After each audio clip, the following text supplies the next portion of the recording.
আসসালামু আলাইকুম দর্শক, শুরু করছি কৃষি সংবাদ। আমি মৃত্তিকা মোস্তফা। এখনকার সংবাদ আয়োজন একই সঙ্গে চ্যানেলের ইউটিউব চ্যানেল এবং চ্যানেলের ওটিটি প্ল্যাটফর্ম আইস্ক্রিনে লাইভ স্ট্রিম হচ্ছে।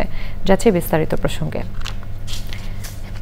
ইচ্ছে থাকলে বিদেশের মাটিতেও বাড়ির উঠোন সাজানো যায় দেশের গ্রামীণ কৃষি পরিবেশের মতো করে, এমন দৃষ্টান্ত করেছেন নিউ ইয়র্কের আলবানিতে বসবাসরত নোয়াখালীর সন্তান দেলোয়ার হোসেন।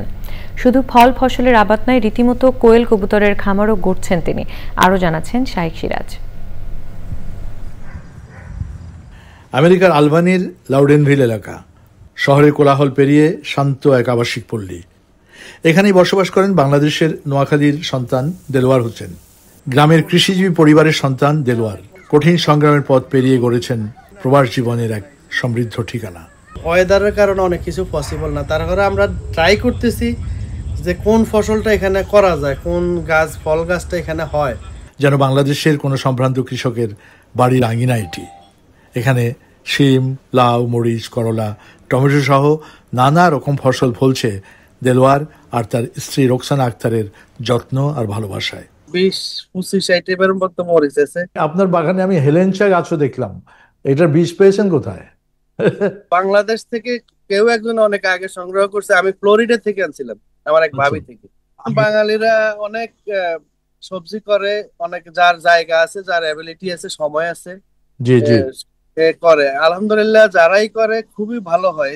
উঠোনের একপাশে কবুতর আর কোয়েলের একটি খামার। এটি দেলোয়ার গড়েছেন তার বাবার অবসর কাটানোর জন্য।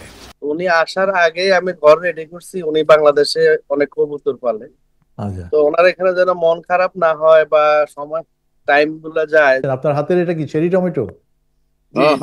গাছ থেকে পারলেন। এই আয়োজন শুধু পরিবারের খাদ্য চাহিদা মেটানোর জন্য নয়, এটি তাদের সৃজনশীলতা, মাটির প্রতি ভালোবাসা আর শেকড় ফিরে দেখার প্রয়াস। শাইখ সিরাজ, চ্যানেল আই। এ নিয়ে বিস্তারিত প্রতিবেদন দেখবেন আগামীকাল বেলা 3:05 হৃদয়ে মাটি ও মানুষের ডাক অনুষ্ঠানে। আধুনিক প্রযুক্তি ব্যবহার করে টমেটো চাষে দারুণ সাফল্য পেয়েছেন মৌলভীবাজারের এক তরুণ কৃষক। মাত্র 2 মাসে কাঙ্ক্ষিত সাফল্য পাওয়ায় এই এলাকায় গ্রীষ্মকালীন টমেটো সহ সবজি চাষ বৃদ্ধির নতুন এক সম্ভাবনা দেখা দিয়েছে। মৌলভীবাজার প্রতিনিধি আব্দুল সালামের তথ্য ও ভিডিও চিত্রে রিপোর্ট করছে জহির মুন্না। মৌলভীবাজারের শ্রীমঙ্গল উপজেলার ভাগলপুর গ্রাম। এখানে কৃষক আরিফ চলতি মৌসুমে টমেটো চাষে ব্যবহার করেছেন মালচিং এবং গ্রাফটিং পদ্ধতি। এই প্রযুক্তি ব্যবহার করে আরিফ এবার 8 বিঘা জমিতে চাষ করেছেন টমেটো। মাত্র 2 মাসেই 16 লাখ টাকার টমেটো বিক্রি করেছেন তিনি। এটা জাতটা হলো বারে 8 জাত। এটা গ্রাফটিং পদ্ধতি করছি। এখানে প্রায় 7-8 কানি জায়গা আমি টমেটো চাষ করছি। এই পর্যন্ত আমার 7 থেকে 8 লক্ষ টাকা খরচ হয়েছে।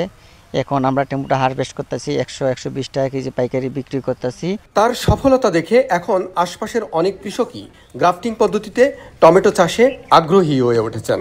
টমেটো ফার্তাজি দেখা যাক, ইনশাল্লাহ বালি আছে দর মোটামুটি।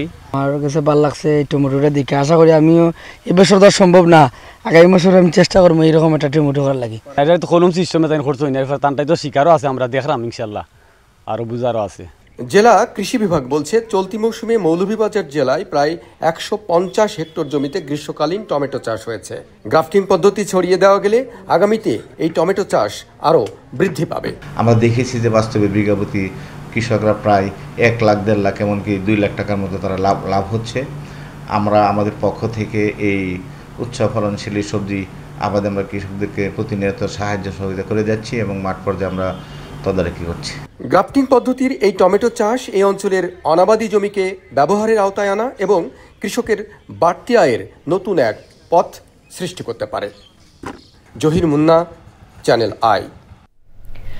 ফেনীর সোনাগাজীতে 2025-26 অর্থবছরের রবি মৌসুমে সবজি উৎপাদন বৃদ্ধির লক্ষ্যে প্রণোদনা কর্মসূচির আওতায় প্রান্তিক কৃষকদের মাঝে বিনামূল্যে সার ও বীজ বিতরণ করা হয়েছে। অনুষ্ঠানের প্রধান অতিথি ছিলেন কৃষি সম্প্রসারণ অধিদপ্তরের ফেনী জেলার উপপরিচালক আতিকুল্লাহ। বক্তৃতা করেন উপজেলা মৎস্য অফিসার তাসলিমা আক্তার, উপজেলা কৃষি সম্প্রসারণ অফিসার আল আমিন শেখ ও অন্যরা। এ সময় বিভিন্ন ইউনিয়নের শতাধিক কৃষক উপস্থিত ছিলেন। দর্শক, এই ছিল এখনকার কৃষি সংবাদ। সবাইকে সাথে থাকার জন্য ধন্যবাদ।